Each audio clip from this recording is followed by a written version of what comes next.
All right, this is the Cow Guy Close, and I am Scott Shelby, otherwise known as the Cow Guy. And if you've heard me say it once, you've heard me say it a lot lately, that 2/3 of the U.S. is really feeling the brunt of this poor economy.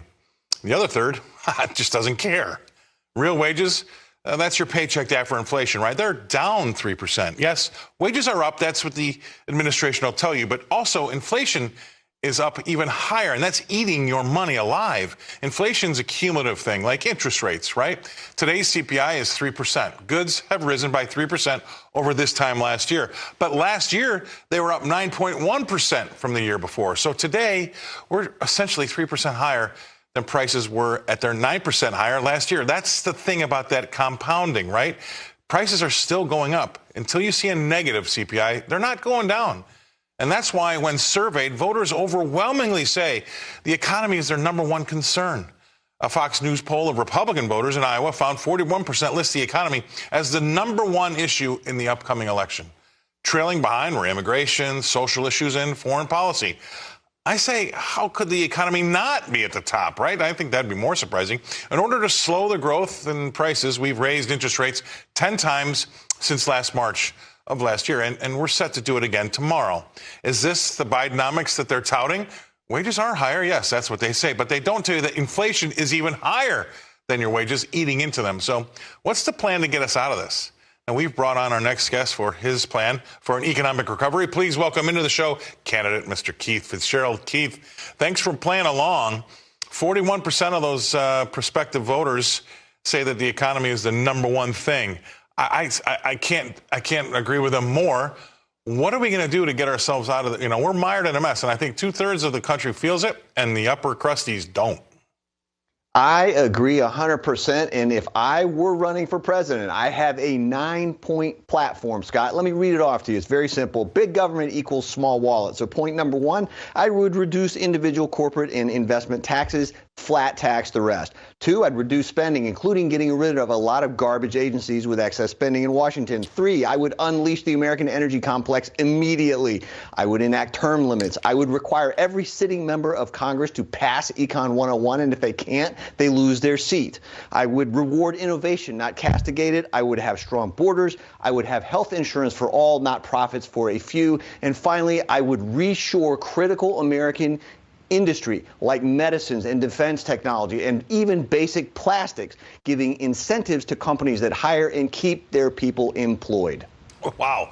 All right. That's a pretty exhaustive list, and I agree with a lot of the things you said on that. Let me ask you a different question another way.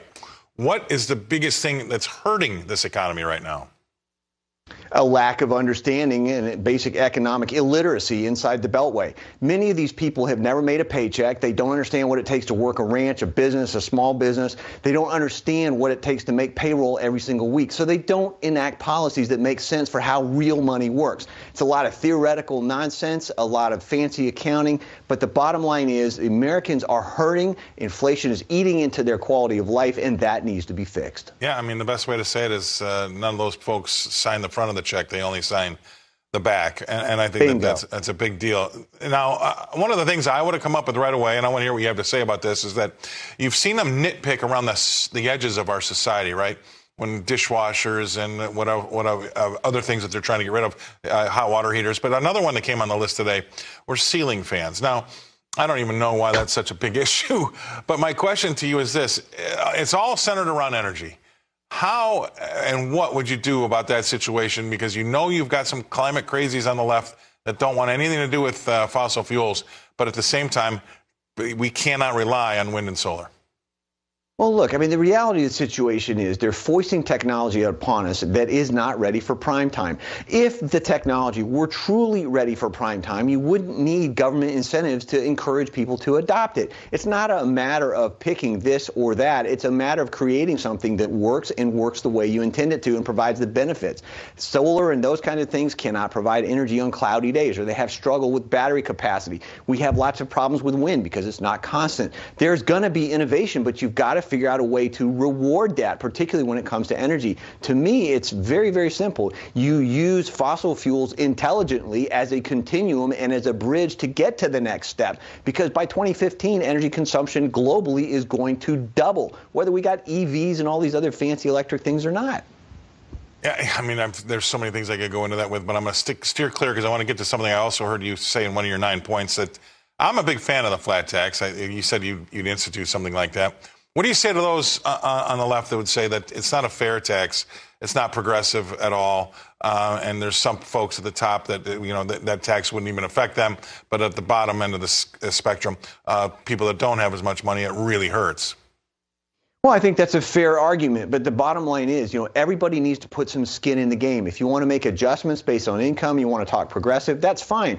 But what the thing is, the argument that usually raises or limits, people say, what's the 1%? Well, the 1%, if you apply this figure globally, the last time I saw it was anybody making more than $27,000. So if you really want to hand over 90% and tax the rich, guess what? Odds are you might be one of them already. So the question that people need to ask themselves, Scott, is how do we fix this and put some skin in the game? You want to make adjustments later for income, for quality, for those who are destitute, for those who need it. That's not about skinning the cat differently. This is about sharing and moving forward. So to me, you get skin in the game, you take it more seriously, you can apply credits later, you can apply incentives later. That's how it works. I mean, you know what? I'm a big proponent of skin in the game. Have a little something. Pay something in. You just can't be taking everything out. I think that's fantastic, and that's a great way to look at it. And the last thing I'll say before we go is that we can't just keep saying we want to tax the rich. I want to know how much you want to tax the rich, right? Pay your fair share? No. What's the number? Stop it with the open-ended stuff. That's what kills me. All right.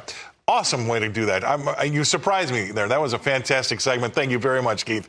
Great to talk to you about that. You're the perfect person for that. All right. Now, let's take a look at those equity markets that have a lot to do with those types of things. We don't have much